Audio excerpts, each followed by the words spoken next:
Tiga wong asal Lubuk Linggau ditangkap unit 4 Jatanras di Treskrimum Polda Sumsel karena sudah maling dengan modus ecak-ecak nganter korban make mobil di depan pintu keluar Mapolda Sumsel Jalan Basuki Rahmat.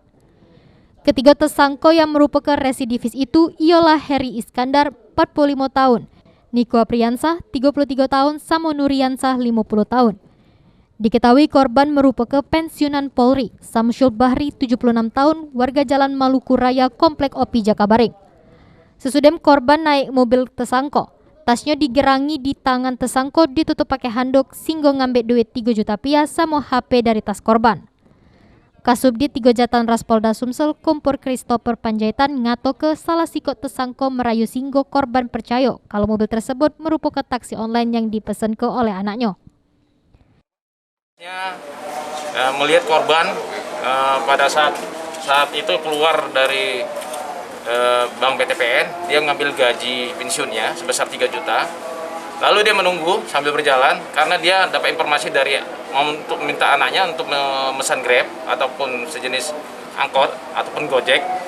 Lalu karena dilihatnya mobil ini datang dengan bujuk rayu dari salah satu tersangka, maka dia naik dengan kendaraan tersebut.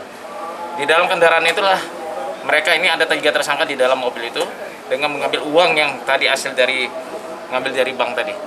Ini hipnotis atau gimana, Bang? Semacam Bukan, itu? namun dia membujuk supaya untuk naik kendaraannya saja.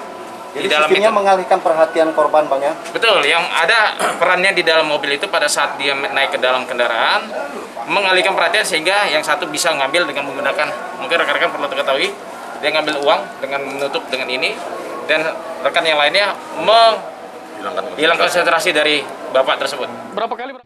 Pas di depan SPBU Pahlawan, korban diturunkan dengan alasan para tersangka beda arah dengan korban. Korban pun langsung ngadu ke Mapolda Sumsel sehingga akhirnya para tersangka ditangkap sesudah polisi jingok rekaman CCTV. Untuk mempertanggungjawab ke perbuatannya, para tersangka dikena ke pasal 363 KUHP. Mulyadi, PAL TV.